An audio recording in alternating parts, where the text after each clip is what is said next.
Greetings, my white brothers and sisters. You're tuned in to the Blue Tunic Trumpet. I'm your boy Blue. And in this show, I wanted to talk about something I guess we could call the Trump buffer. Now, whatever Trump may or may not be to us, there can be no denying the fact that his election has changed things for the better. Now, true, we're only seeing Trump within his first couple weeks so far. Who knows what will happen down the line? He still has almost the entirety of his 4 years left, and then who knows what's going to come after that. We also don't know if, like, Barry Soetoro, he may evolve on certain issues. What is for certain is that, as far as we can tell, he's not really one of us. He's not a white identitarian.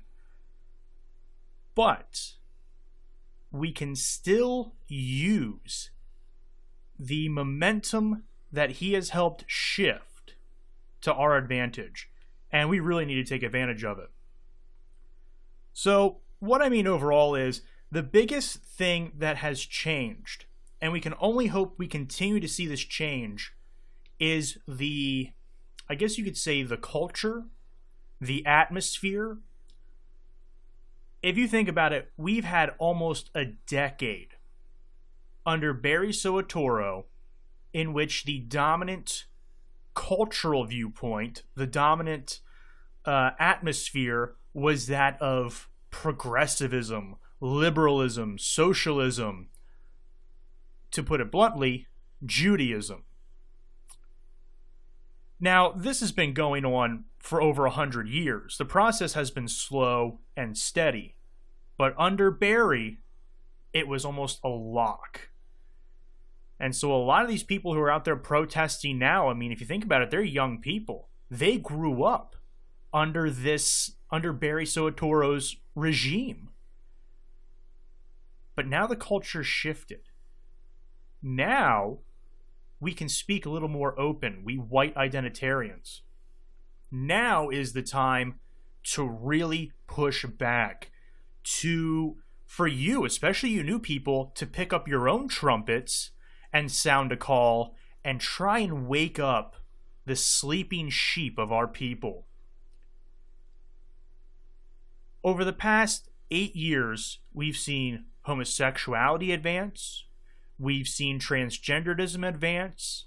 We've seen all of this crap with gender dimorphism, bigenders, the one where you can be an animal, I get for trans species or whatever that is, you can be transracial. All of this garbage designed to confuse. We've also seen the flood of non-whites increase. We've seen our people under constant attack, but because the culture was under lock of these progressives, what could we say? They owned it. They could ruin somebody who would dare speak up to defend their people, their nation, their history, their culture. All are one and the same, really.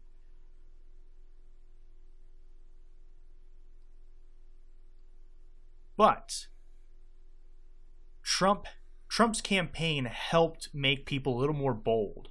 They weren't as afraid to speak out about stuff. They weren't as afraid of being called racist or a bigot or a xenophobe because they felt emboldened. The culture shifted ever so slightly when Trump was running. Now again, whatever he may or may not be, ultimately doesn't really matter, because he's going to do what he's going to do.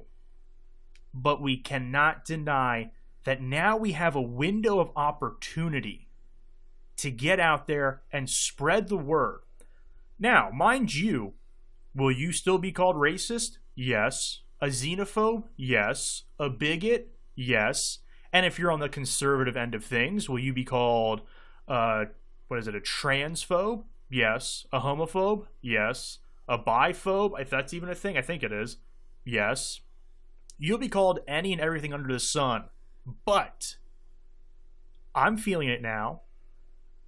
I felt it the day that he was inaugurated. And hell, I felt it the day he was, the day he won. I was up for that. It changed. Those words aren't going to carry the weight they once did. Now, mind you, a lot of the conservatives, a lot of the Republican types, a lot of the patriots who aren't truly into the white identitarian movement, they're still going to shy away from anybody who's racist. Or, I forget the big one here, the anti-Semite. And they don't want to be too insensitive, some of them, to homosexuals and transgenders and all that. But we can at least work with that. We can at least agree with them and shake their hands on things like immigration, demographic changes, respecting our history and our culture. So we got to take the small steps where we can. And you as a new person, now's your time. Now, I said to myself last year as the election was going on, I was like, I wanted to wait to see what was going on. Now, for me, I was going to get out there and I was going to do what I could to wake up my white brothers and sisters. But if it was under Hillary, it was going to be a lot tougher. We knew that right from the start. She was a guaranteed barn burner. But Trump, if nothing else, I suspected he would keep this ship going par the course. And if nothing else, I couldn't have asked for anything better. Now, he's blowing me away, I'll admit, and I'm happy about that. But if it was Trump, I knew that the culture was going to change significantly. That some of the things that were used against us were going to lose their severity. Now, could you still lose your job because somebody calls you a racist or a homophobe or something like that? Sure. But people are getting tired of that. We whites are getting tired of being vilified. We're the only ones who get called racists. The other races, the sub-races, yeah, sure, they may get that accusation thrown at them, but A, it's either completely forgotten, just water under the bridge, or B, they acted out because they were the victims of oppressive white racism. So the sub-races, you know, they never had anything used against them. They just can never do anything wrong. It's only the white race that can do something wrong. And even our non-awakened people are tired of it. Trump helped embolden them. And so now they're a little bit more receptive to the message because the fear isn't there, or it's not there as much. And the consequences that so many people were afraid of experiencing for voicing any kind of opinion that went against the progressive culture will be lessened. Because now you're going to have people who are going to stand up and say, well, why was he fired for saying something so-called racist? And when you hear the remarks, there's nothing racist at all. That happened under Barry Soetoro's regime, but they owned the culture. Businesses feared that culture. If they didn't go out of their way just because they were run by Jews or something like that anyway, and they embraced it to begin with. But other businesses were totally afraid. They don't want to have a reputation for hiring racists or anything like that. So we have this buffer, this window of opportunity for 4 years to get ourselves together and just do whatever we can. Now, as a new person, what does that mean for you? What that means for you, and what my personal advice to you would be, and now I'm speaking to you as somebody who's only been awakened for a little over a year. But I try to take my education, running. Just dropped off and running. I would say take that time.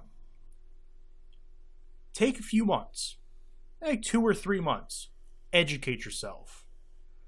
Go to whatever websites that you can. Make some contacts here and there. Now, I do want to put this warning out there, and I'll elaborate more on it in a bit, but within the white identity movement, there is unfortunately saboteurs, people who are in here just to ruin our movement. And then you also have some places where there's a lot of mistrust, egos that are clashing with each other, arguments, this, and this, and this. There's a lot of drama within our movement. Some of it's by design, others just, that's just unfortunate aspect of human nature and not really having a well-defined coalition of sorts. It's just a lot of people kind of wanting to pull in their own direction, but other people not wanting to go with them. So I would say, before you dive in with any defined organization, take the time out to educate yourself. See where you fall. Let yourself grow. Let your wings expand. And then as you sort of develop this and you'll get into your mind where you decide you fall within the white identity movement and all of that, you'll know which flock to fly with, which flock feels more comfortable for you. But as you're starting out, you need to educate yourself. Like I said, you need to pick up your own trumpet and sound the horn and see who you can wake up. See which sheep of our people you can gather back into the fold. Wake them up. Now, am I saying that you have to be somebody who's has every last detail down? Absolutely not. I can't say I have every last detail down. That would be a total lie. I have basic knowledge in some things, and I think I have a little bit more advanced knowledge in others. But even our basic knowledge is stuff that is not known to a lot of our brothers and sisters. Will they know that the first legally recognized slave owner in the U.S. was a black man? No. Will they realize that the North Atlantic slave trade was almost a completely Jewish affair? No. Will they realize that the Holocaust was a complete hoax? No. Especially evangelicals. I mean, oh my God, they're the Praetorian Guard of the Jew. They'll be the tough ones to wake up, especially if you decide that you feel comfortable with the Anglo-Israel Christian identity message. That's a shakeup right there. I've seen some people who are part of that message go and talk to others in comment sections for mainstream evangelical websites, and they don't want to hear it. But it's not just the religious types that don't want to hear it. There are other people out there who do not want to hear it. Others of our people who do not want to hear it. They just don't want to be bothered with it. So you're going to win some battles, you're going to lose some battles. What I would say, especially for a new person, pick your battles. For example, I have a guy at work, he's a little younger than me, and this is the first year he's actually been interested in politics, or last year was, because of Trump's election. And it really woke him up to, how crazy these liberals and these progressives are. And I think a little bit before Trump even got the train rolling there, I was starting to kind of talk on him a little bit about the Jewish question, the Anglo-Israel message, and all sorts of other stuff, some racial statistics, all of that. I just started slowly. And, I can't say he's 100% there yet, but it's nice to see that he's at least a little bit awake. It's nice to see that he is embracing a more conservative worldview in comparison to the insane liberal ideology. And I try and give him some literature here and there. He's a new father, so he's got his plate full as it is, but as a new father, this goes on him even more than it does me. He's got a future. He's got kids to look out for. But it's just a small battle. It's somebody I can talk to, and I try and use whatever tact that I can. You don't want to go in there aggressively, because you're just going to turn people off right away. They're already going to be hearing something that, in many ways, I guess you could say, blows away a lot of the stuff they've taken for granted for so long, maybe their entire lives. As another example, there's another guy at work who's into his 50s, and he's old guard, kind of Reaganite kind of guy, believes that the Jews are Israel, all that stuff, is a strong supporter of Israel and all that. And so I've tried talking to him, but it seems like he's pretty much set solid in his ways. Now, I'll give him credit. He's a small government kind of guy. He's a constitutionalist. He loves the country. So, God love him for that. But, he doesn't really seem receptive to the Jewish question. And, I try and approach the racial aspect of everything the best way that I can because he's kind of old school. A lot of his stuff was phrased in cultural. So that's how I try and phrase it. Well, I'd only accept people from European countries because they share a similar culture, especially the Northwest European countries, especially the Anglosphere. So it is what it is. You need to educate yourself and just get the basics down. You are yourself evangelizing to people to try and wake them up. And you need to be a good representative. So you need to take some time out, just a couple months, and really get yourself educated. And then after that couple months, by all means, like I said, your wings will fully develop by that time. And if you feel like you're part of the more lightweight American Renaissance crowd, well, that's where you'll flock to. If you feel comfortable with Anglo-Israel, that's where you'll flock to. If you feel comfortable with the neo-Nazis, that's where you'll flock to.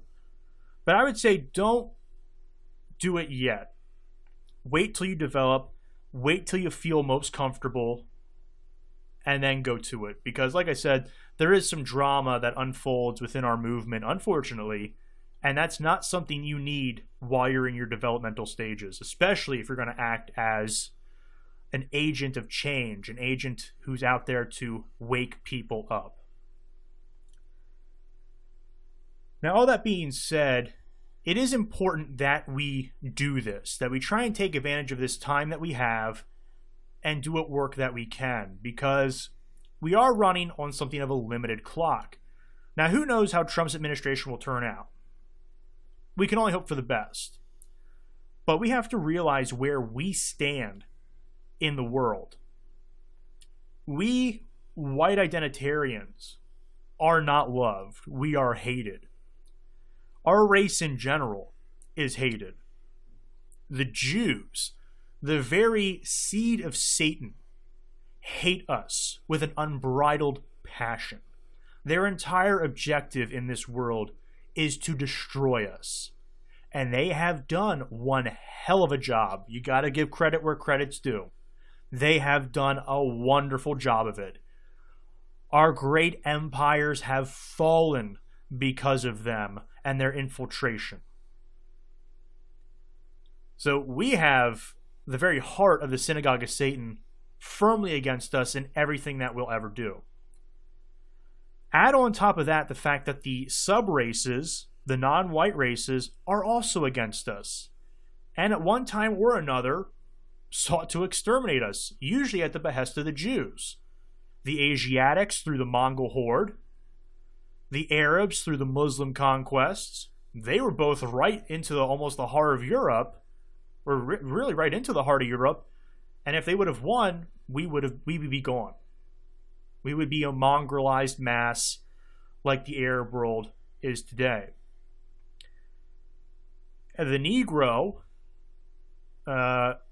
is a weapon that the Jew uses with glee here in the U.S., and they take a toll upon us every year. They slaughter us without pause. You'll never hear about it if you're a new person because they don't want you to know about it. They want you to keep dreaming. They want you to think that it's only the black man who is being put down by whitey. So they'll give you Saint Trayvon Martin, a vile piece of scum. But they won't tell you about all of the whites that are murdered every day by the Negro menace. All of the women raped by the Negro menace. And if they're lucky, they survive. Or are they lucky? Maybe they would have been luckier killed, as a Negro tends to do with other women. Or mutilated, cannibalized. Oh yeah. So the Negro certainly takes their toll on us. And as for the Amerindians, the American Indians, well, I'll go over this in a show at some point in the future, but they slaughtered and mongrelized the Caucasian races that were here before them. And let's be honest, folks, The picture that you get of the noble savage, it's just that. It's a picture. It's a fake picture. It doesn't exist because they were never noble. They were savages in every sense of that term. Utterly violent, ruthless. They would have had no reservations for us to live on. They wanted to exterminate us. Except maybe the women, who they would have raped and probably killed. Now, can I say that every non-white is against us? No. But as a group, they have raised their hands against us and followed their gods, the Jews. And we can see that working against us now as our homelands are being inundated. Will they leave without us rising up and taking control of our destiny? No. So we need to keep that in mind. I'm not saying you have to hate the non-white races, but you need to be aware of the fact of the matter. I work with plenty of non-whites who are absolutely cool. I get along with them in every way as it is. But I know that in the end, if I had to say bye-bye and deport them, it is what it is. That's what would have to happen. No hard feelings there. They've never done anything wrong to me. And if things were different,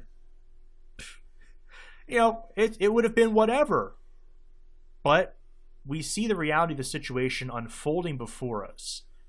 And so you may have non-white friends, but you have to realize that your race comes first. Now, mind you, when we take the world back and we're in our natural position as the tenders of this garden, have all the non-white friends you want. They'll live in their countries, we'll live in our countries. We can visit back and forth, but we'll have our spaces, and we'll all be better off for it. Now, I kind of went off into a tangent there, but we do have another thing working against us, and it is our own race. Within our own race, we have many sleeping sheep. We need to bring them back into the flock. We need to wake them up.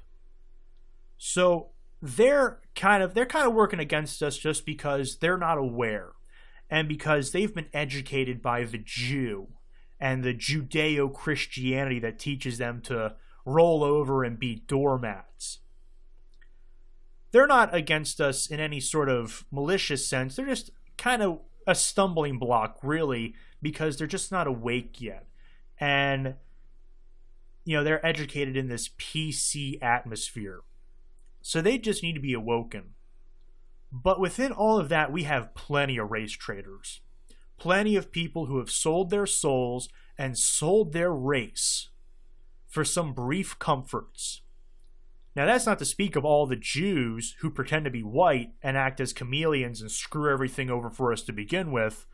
That's a whole other problem that just goes into the Jew problem in general. But we have so much working against us that we really need to take advantage of the time that we have, because who knows what's going to happen in 4 years? Who knows if the culture will swing back in their direction? And if it does, the way I'm seeing things now, just not even a month into Trump's presidency, they will be ruthless to us. So that's all I really wanted to talk about in regards to the buffer that we have thanks to Trump's election and the change in the culture, the change in the dynamic that we're seeing. And we can only hope that it at least continues on and that he doesn't evolve rapidly and now we have, a pendulum swing back into the progressivist liberal direction. But I just wanted to say that we really need to take advantage of the time that we have and just do whatever you can in whatever way that you can. Whether it be just talking here and there to a couple coworkers, a couple family members, dropping hints. Hey, that's better than nothing. Whether it be doing something like I am. Hey, better than nothing. At least you're also reaching a wider audience around the world who can see your work. And you probably have more technical skill than I do. Maybe a little bit more personality and vivaciousness than I do. So, you may get... who knows? You could be the next big YouTube thing, at least as far as white identity goes. Maybe it's just putting little signs up, handing out flyers, just whatever you can do.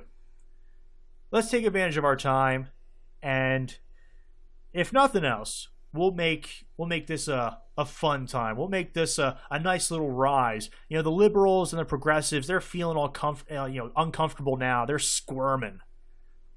Well, let's make them squirm just that much more. You've been listening to the Blue Tunic Trumpet. I'm your boy Blue, and until the next video, can you hear the call?